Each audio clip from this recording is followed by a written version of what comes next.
Peace, y'all, and welcome to Gather and Heal, the podcast. My name is Vanessa Suhey, and I am your holistic host. Basically, we're going to have lots of combos. Sometimes it'll be just me, and sometimes we'll have some guests. No matter what the topic is, though, I'm going to make sure that it connects right back to your emotional wellness and healing journey. Awesome. Welcome back, y'all, to another episode of Gather and Heal, the podcast with yours truly, Vanessa Suhey. I am the fantastic founder and creative CEO of Gather and Heal, which is a platform for Black and Latinx women to come through, feel empowered, amplify our voices, and really just connect with each other while we're on our healing journeys, wherever that may be.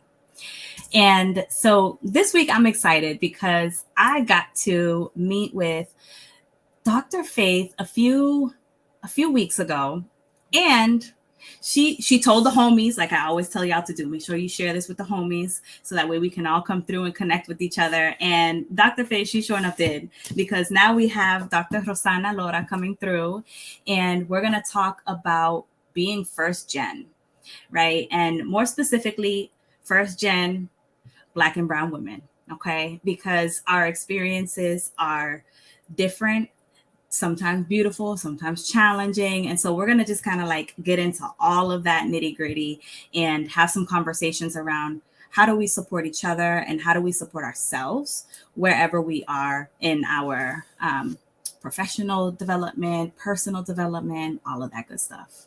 So enough of me rambling. Doctora, you work hard for that title. We're going with that title. Yes, thank you, Vanessa. Thank you for having me. Yes.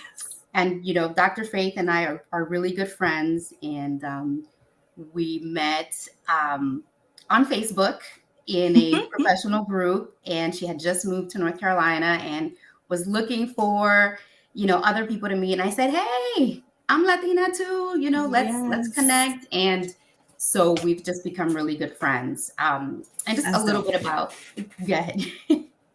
Just a little bit about me. I am first gen myself to have both parents who are Dominican, straight from the Dominican Republic, grew up in New Jersey, and now I live in North Carolina. I've been here for the past 10 years.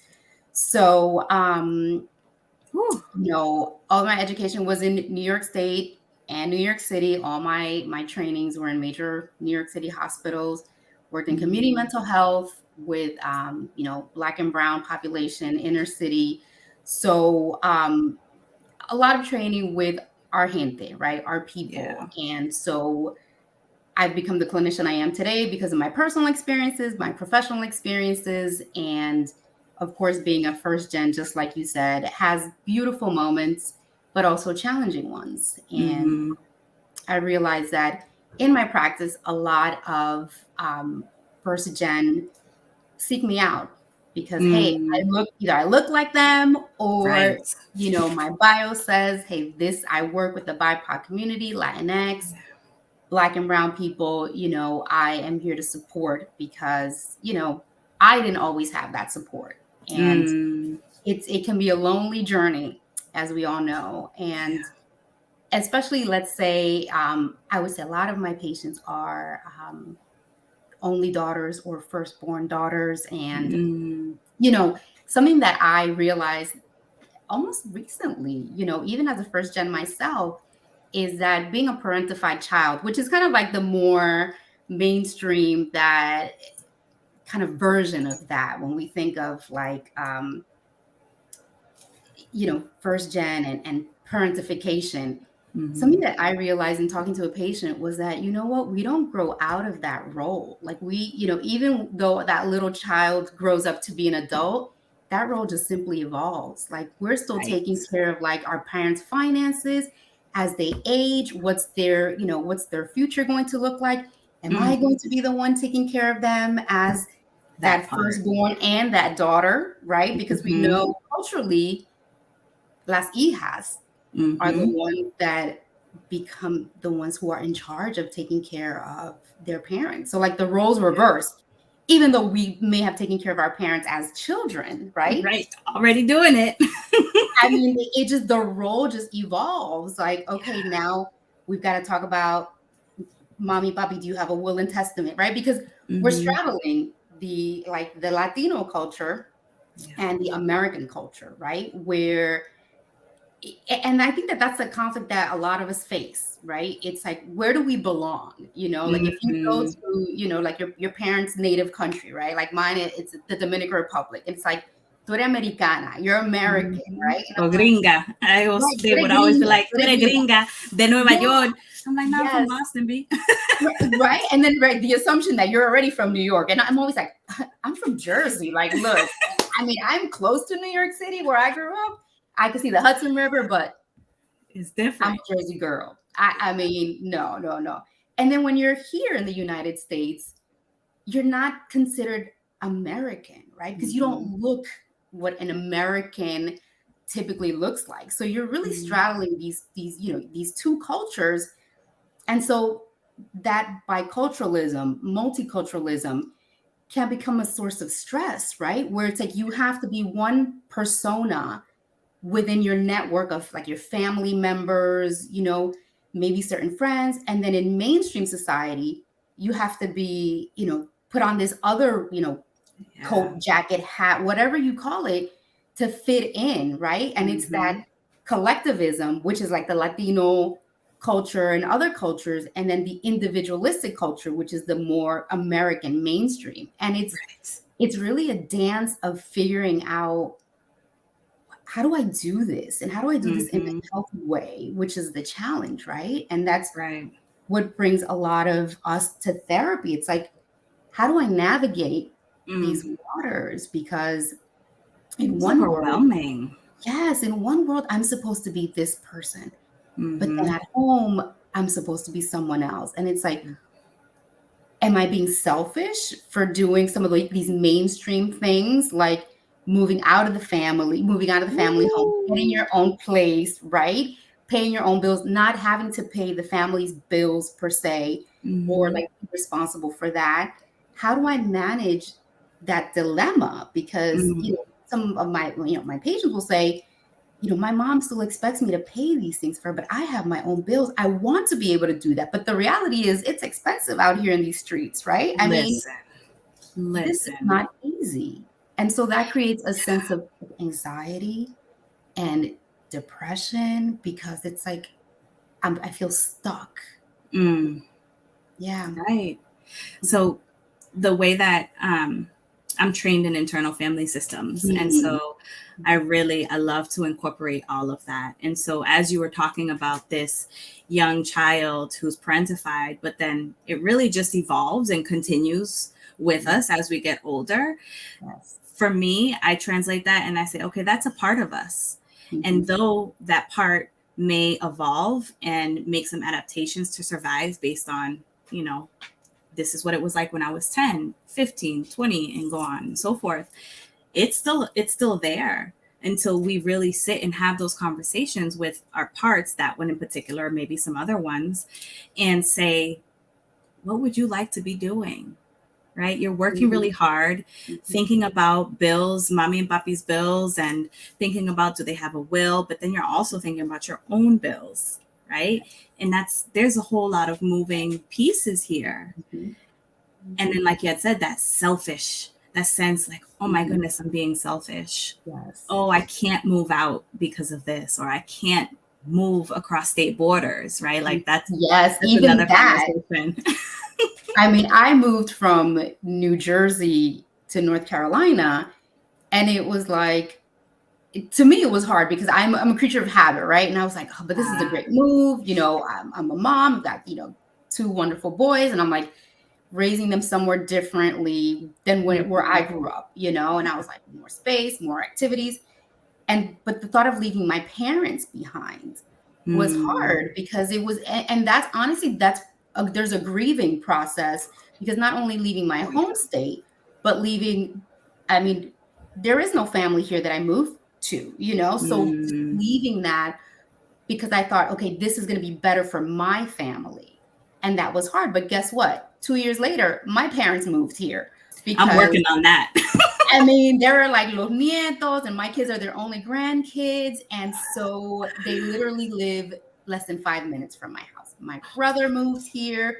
So, you know what? The importance of family. But at the same time, it's like, I've got to take my parents to their appointments. I've got to do this. I've got to continue making these phone calls. I've got to, because of the language, right? I mean, my parents are not fully bilingual.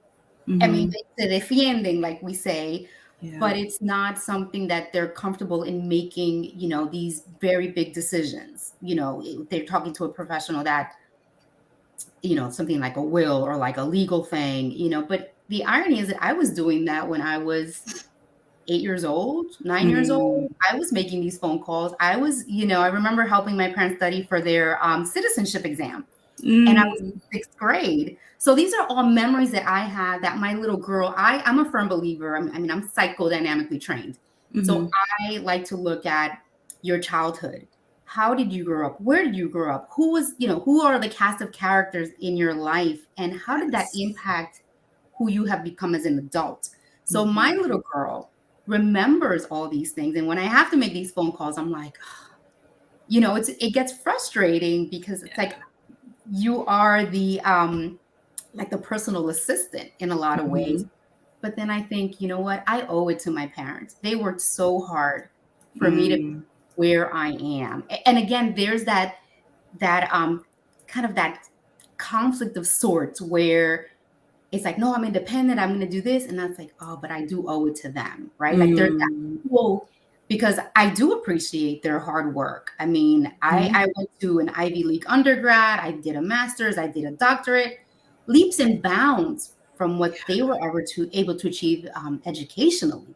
So that's another source of kind of like this internal conflict, you know, in a lot of us who achieve higher ed, whereas our parents didn't have those opportunities, not for lack of like intelligence or ability, but for lack of opportunity. You know, they came to this country to work. It wasn't like they came to study or to advance, you know, their education. That was not an option to my parents, you know, who've been here. My mom came in 1968 at 18. She had to come and work. So the way that they raised us, both my brother and I, was like, you're not going to work in factories. No, they don't estudiar. Like, we don't care what, because they knew the value of education. And so I say that all to say that, you know, most of the women that I see who are first gen Latinx are much more educated than their parents. And so there's also that sense of like, for some of them, it's not my case, you know, their parents will say, oh, you think you're better than me because you have this degree. And so it's like, yeah, but you wanted me to achieve more, right? It's like, it's so confusing internally. Yes. And so that creates a source of like disconnect from those parents, you know, where now you're making a certain amount of money that you didn't grow up with necessarily, right? And so I know that I've had some patients say, I make all this money and I'm so conflicted on how to spend it. How do I invest it? How do I learn? I didn't grow up knowing these things, right? Like back in the day, it was like CDs or savings accounts, you know, obviously under the mattress. Right under the mattress, and una bolsita stashed in different places in the house. That's coffee tins. Right. And now we're talking 401ks, we're talking investments, we're talking, you know, so much that we can do with our money. Yeah. And so it either, you know, you either have a scarcity mindset where you kind of like, you know, either overspend it or underspend it. And it's like, because a lot of us didn't learn, like I know for me, it's something I realized, I tend to hoard my money. I'm like, save, because that's how my parents raised me, right? Nunca sabe, you know, save it, which is not a bad thing to have. It's not. But is it the healthiest way to manage your money? Probably not. I mean, hoarding it for what? It needs to be spent. And so I feel like we learn a lot from our parents, right? And then the thing is, like me, for example, I would tell my mom, enjoy your money. Don't leave me anything. Like you two have put us through school and you've sacrificed. Enjoy it. They don't understand that concept. Because it's about just working to save but the concept of fun, and that's even another topic that comes in. That I love to travel. I mean, I will get on a plane. That's where my money goes. Travel and food. I will get on a plane and travel the world. Like I'm grateful that I've been able to do that and that I enjoy it. And that's also a disparity, a difference between like first gen and like their parents, because their parents are, a lot of our parents didn't think of the concept of spending money for fun. It's like spending money because we need this, right? Because we're paying the rent or we're paying the mortgage and, food and college for our kids. But the concept of relaxing and enjoying, our time with others, it's kind of foreign to a lot of our parents. The slow down aspect. Yes. Right? Maybe you don't, you don't want to go out and do all the fun things, but like even just sit and just chill at home, right? Mine Instead of just feeling like gotta my mom is do all the things. Tasmanian devil, right? Do you remember Tasmanian devil? I'm like, sit down, ma. Even to eat, she eats standing up, and I'm like, all that. But guess what? The irony is, do you need that? Go sit. I started doing the same thing. I do too. And my oldest was like, "Mommy, you're just like Abby." They call my mom Abby for abuela. Mommy, you're just like Abby. I'll stand on the other side of the counter and I'm talking to them, and I'm like, okay. And they're like, "Mommy, you don't sit down." And and we inherit these things, right? Or our behaviors they're learned. Like, damn, busted. I did not realize. Legit. I was like, oh. You got that, kid. Okay. Yes, he sees it. And I'm like, I need to learn to sit down, to slow down, because para qué, right? I mean, life is one, as far as I know.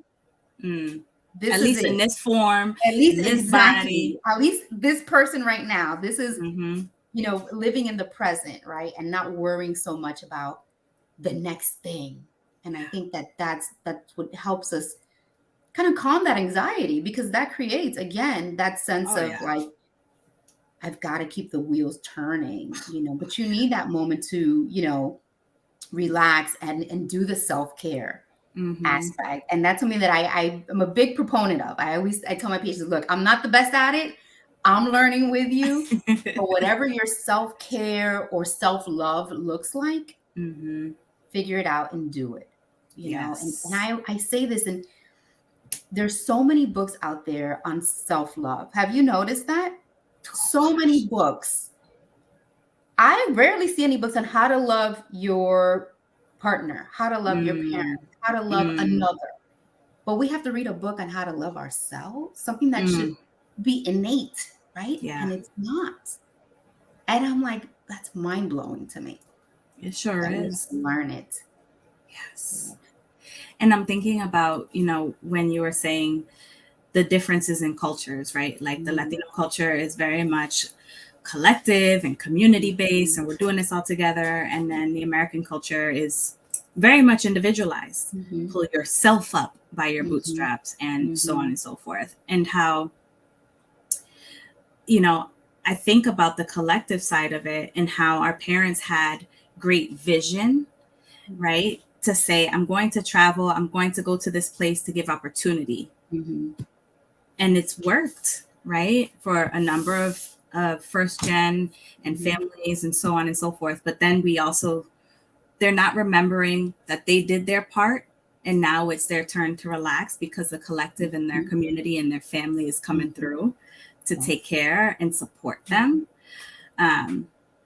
So I just, I like to pause and put that out there, because we do have to recognize that there are times and there are seasons where we're working and we're doing all the things. And then we also need to remember to rest and to slow down and just to reap the fruits of all of our labor and all of the hard work, whether it's directly ours, our parents, our aunts, our ancestors, whomever it might be. Yes. But we've got to balance it some more. Yes. And rest does not mean laziness. I think that we have a tendency, and I know it's not just in the Latino community, but I know in like the Black communities where, the women are just it's so complex, right? Like when we think of racial, ethnic divide and experiences, but like, especially for women of color, if I feel like if we are kind of at rest, there's that incorrect or I don't say if incorrect is the right word, but just this like as if they go together. If you're resting, you're being lazy. Or you're not being productive. But you know what? That during that rest time, the brain is relaxed, and you'll be more productive when your brain is at rest, and you'll have more ideas, and your creativity will flourish. It's not laziness; it's a slowing down of the self, right? It's giving yourself that time out. You know, it's like when our kids are maybe in the throes of some emotional stuff. It's like, okay, how about let's sit down and breathe, right? We can do it for others. Yes. But when it comes to doing it for ourselves, we need books. Yes, we need books, we need podcasts, we need, right? It's like, it's okay to relax. It's okay to sit, sit with yourself. And whether that takes the form of, if it's journaling, or is that I'm a big proponent of like, put it on paper. If there's a lot on your mind, even if it's a bunch of words, put it somewhere. Now it's somewhere black and white, right? Take it out of your mind.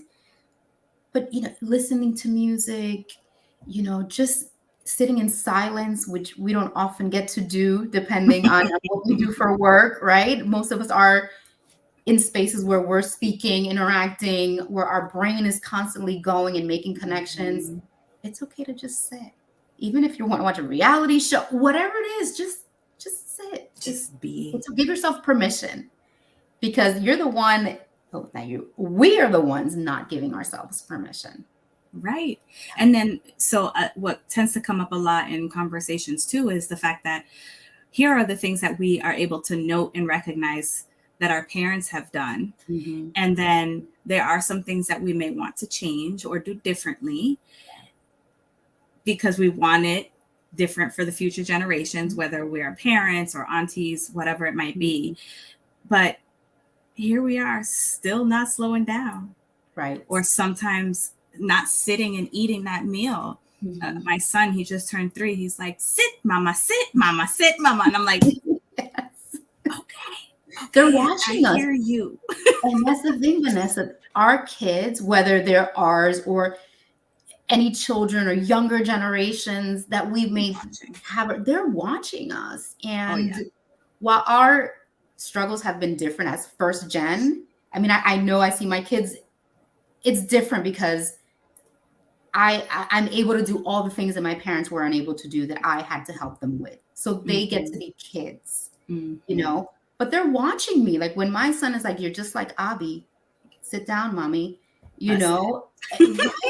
I mean, they are listening. Kids their antennae are like, da, da, da, da. But mind you, when they're supposed to be doing what they're supposed to be doing, you're like, come on, wait. Then they can't hear you. No, they don't.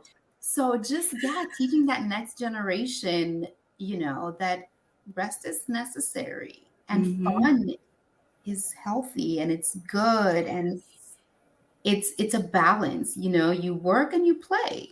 I mean, you can't just work.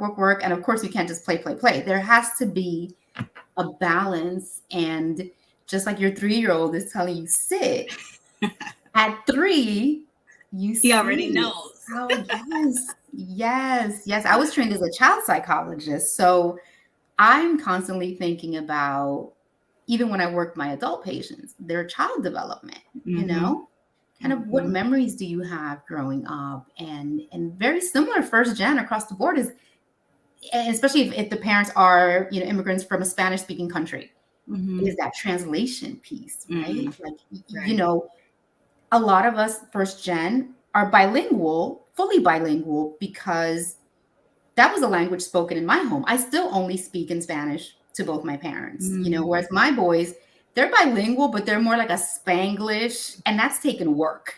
Like for them to they understand everything completely. And again, they're around my parents, which helps. Yeah. So they're like with that older generation, but it's a constant like, dímelo en español. Okay, how would you say this? And and I'm like, oh, the little one, he sounds like a gringo sometimes. Baby, we got to work on your accent. He's like, I know, mommy, I can practicar. I love it. Like, oh my gosh, we got to keep working at it. But they're bilingual because that's important to us. Like, it's part of our culture. But that doesn't tend to happen generationally, right?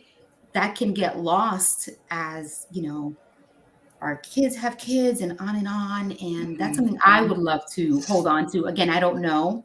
At least I'm doing it with my kids. I don't know generationally if my kids have kids, what that's going to look like. But it's important, as much as, again, that struggle. I love being bicultural. Yeah. It gives me my sazon. It gives me like my curls, like my Afro Latina stuff. I mean, and just embracing that.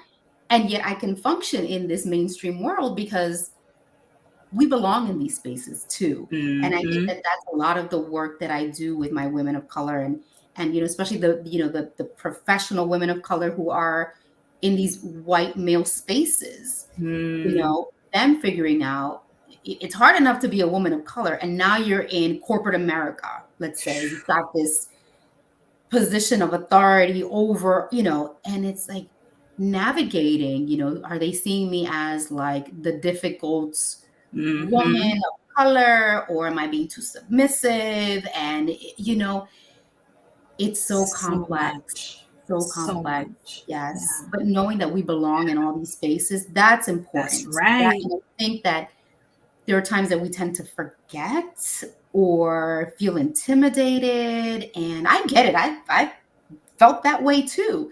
And now as I've gotten older and with more experience, I'm like, no, I belong here. That's right. Take up all the space. Yes. I mean, and I'm little, so I'm like 5 feet tall, but I'm like, I stand big, Like, they feel your energy come through. Yes, I love it. Yes. And I that comes with work. That took internal work, and that comes with challenging yourself. And there's pushback, right? I mean, there's pushback in a lot of spaces that we're not expected to be in. But that's where the work needs to be done. And that's where visibility, right? Yes. You doing this work, me doing the work that I do, and then expanding it and just kind of like paying it forward. And with, younger generations, mentoring and saying, hey, look, we look like you. You can be out here too. Yes. Don't let that thought hold you back that you shouldn't be there. Why not? Shouldn't. Why not? According to who? Right. It says who. Who. And if somebody's actually saying it, fuck them. That's it. Listen, my thing is like, I don't think so. We're gonna show up. Show up and show out, right? Yes.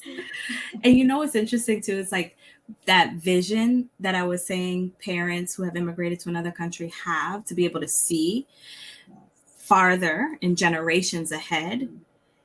You're also still doing the same thing, right? By teaching your boys Spanish and sticking with it, right? You see the bigger picture of their connection to culture, of their connection to each other and family. And I mean, and to jobs, because listen. I was just gonna say that. Listen, when you are bilingual, I'm a firm believer in learn multiple. Like I would love to learn a third language. My goal is to learn Italian. I mean, I know Spanish is very similar. No, I want to speak it. I mean, I can understand most of it, right? Because it's very similar. It's a Latin, right? Latin language. But for employment purposes, I tell my boys, you have your resume and someone else has a resume and maybe they're not bilingual. You might get that job with extra money added because you're bilingual. So it's a whole lot of great reasons to be bilingual. Like if that's something that you can focus on, help your kids, or just, it's the culture, it's financial. I mean, it's a beautiful thing. And also for the brain. Yes, for the brain, studies have shown that bilingual individuals are able to multitask.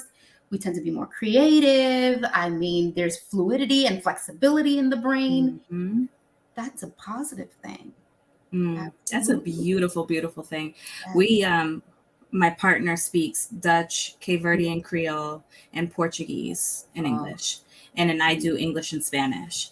And people's first response when we tell them, we speak all those languages to our son. Yes. Like, oh, that's overwhelming. It's too much. It's so on and so forth. No, it might be for you, but his little brain, you can speak to him in whatever language, and he knows exactly what you're saying. It up. Yes. Yeah.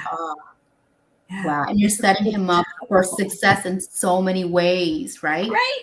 So many ways. Like, it's not and that's the thing too, I think, Vanessa, is that I feel like a lot of, immigrants who have come over, like from the Spanish speaking countries, and maybe the more recent ones, I don't know what the studies say, but I've noticed that they want their kids to just do English. And I wonder if that's because they feel that that's where all the opportunity is. Like, if you don't learn this language, then it's like you're doomed. But, you can still do both. I mean, you don't have to choose. That's that biculturalism.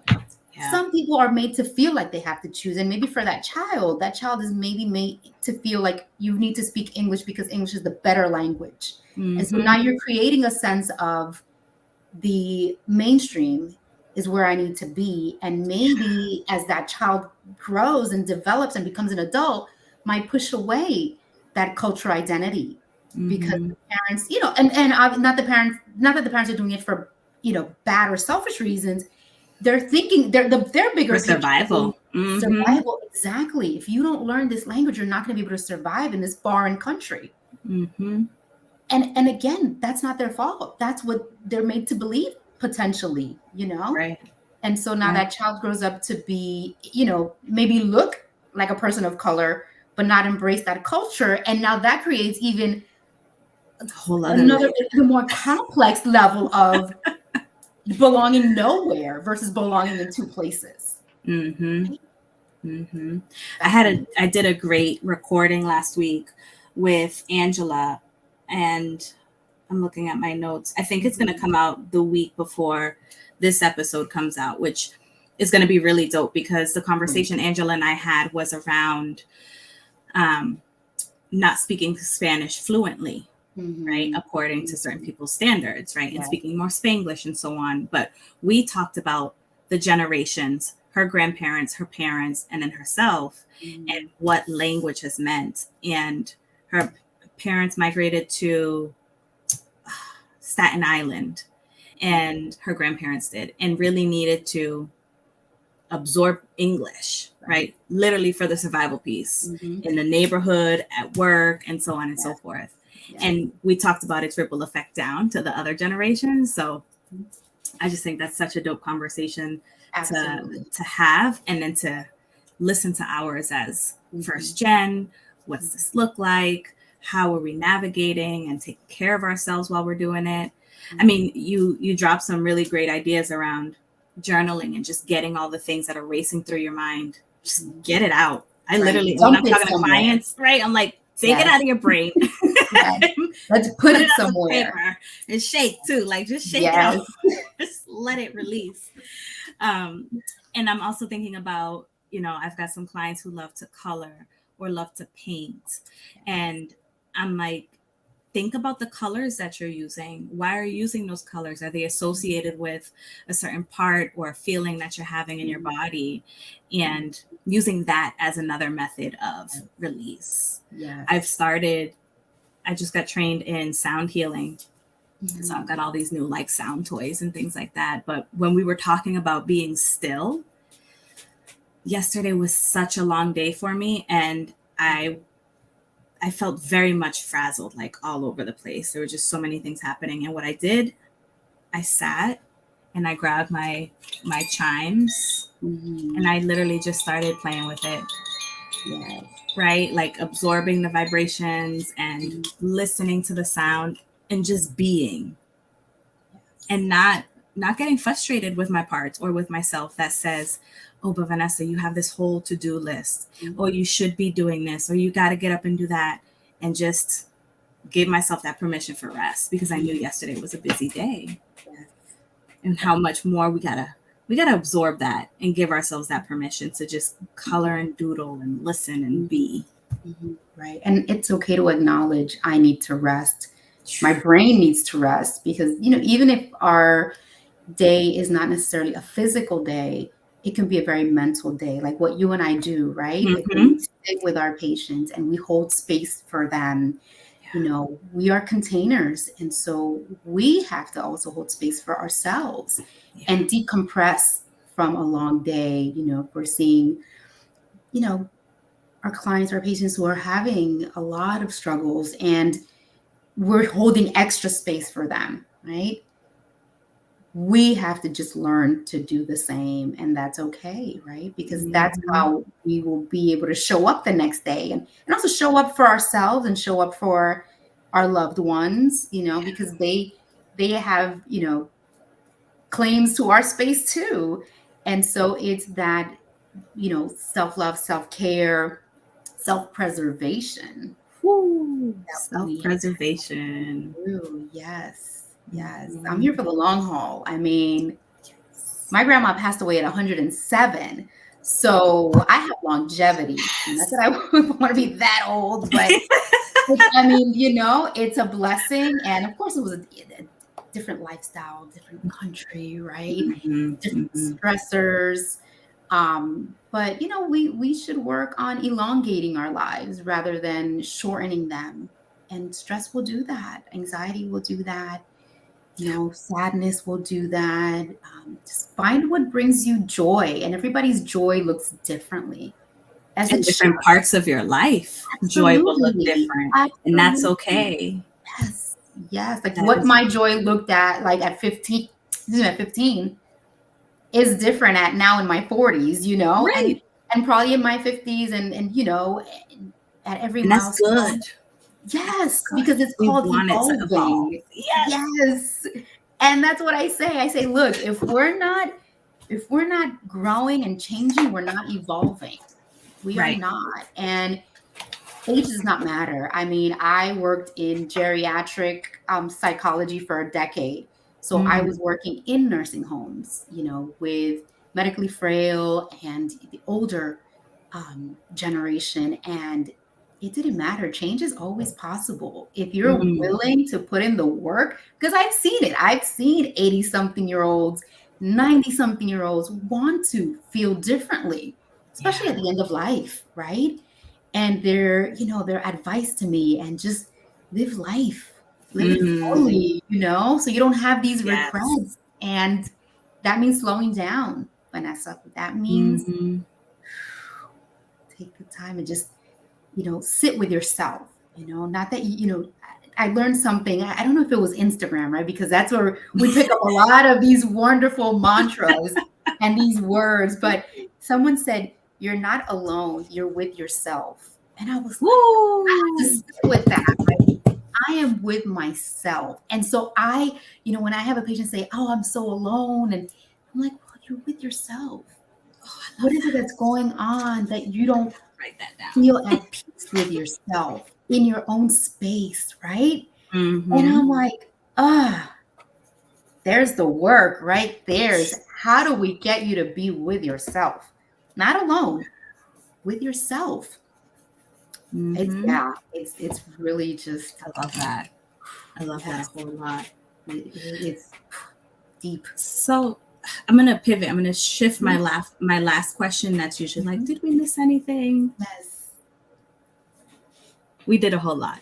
People got a whole lot of juice. They got a lot of juiciness. But so I want to switch it to, in this moment, what's your joy? My joy. What does it look like now for you? Mine is being with my family. In those moments of just looking over at my boys who are 12 and almost 15. Oh my goodness. Yes, right? I'm not ready. No, you are never going to be ready. I mean, I look at them and I'm like, I made these. I mean, of course not. Like, these are my children. And just seeing them grow and develop and become young men.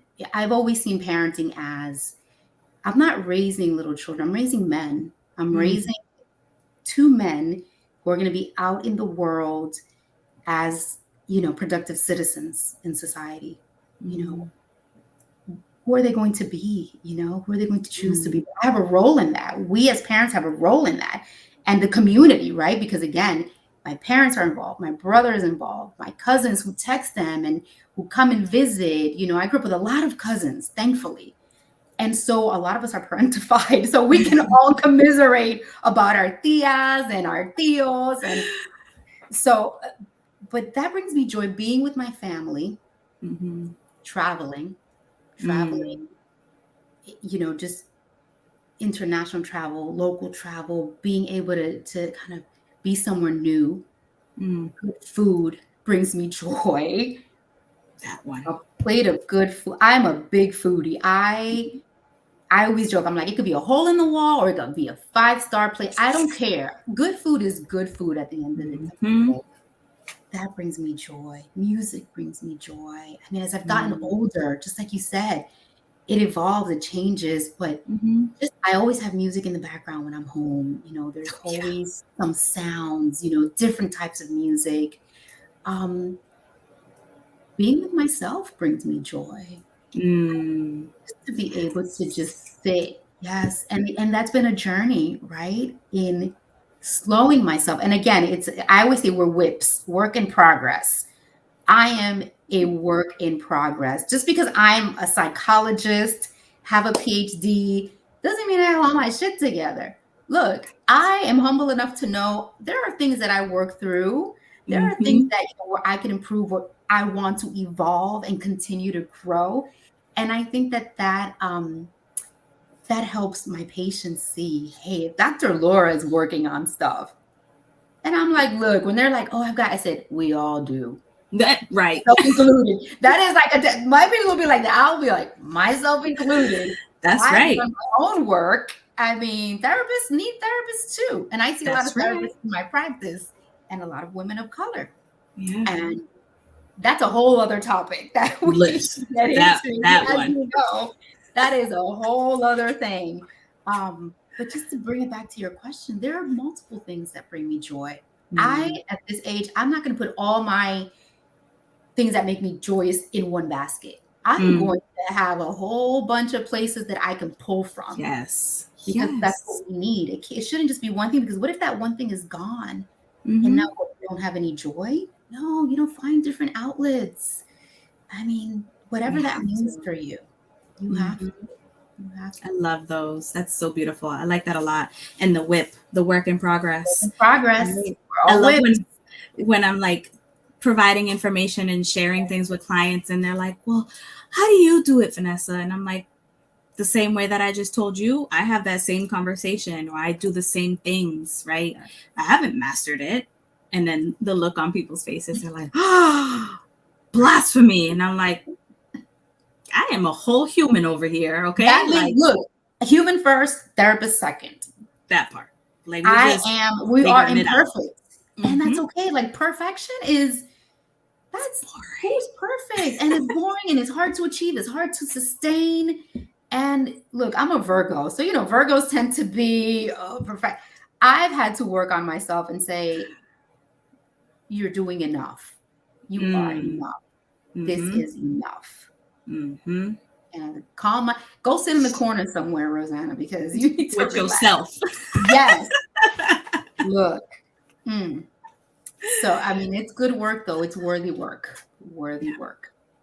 I like this a lot. This conversation really is very timely, because just last night I was in class and journaling a little bit. And this whole second part of my journal entry is all about evolving and evolution. So I'm going to read this and have us pause there. And for time reasons, I'm going to skip how people can connect with you. Y'all already know it's in our show notes. You'll have her website, her Instagram, her email, all that good stuff. Y'all can find her. But I want to leave on this evolution piece and for us to remember it, right? Evolve. It's powerful.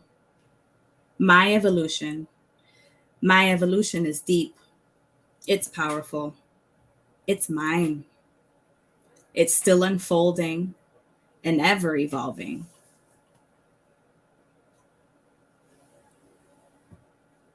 step aside if you're not along for this evolving ride. Yes. Right. I like that last part mostly because there's a lot of times I have conversations with clients who are making phenomenal progress and making leaps and bounds in their individual growth and journey. And they're like, yeah, but this person in my life or this location in my life or this job in my life, it's not fitting anymore. I was like, well, they're not on the same path that you are anymore.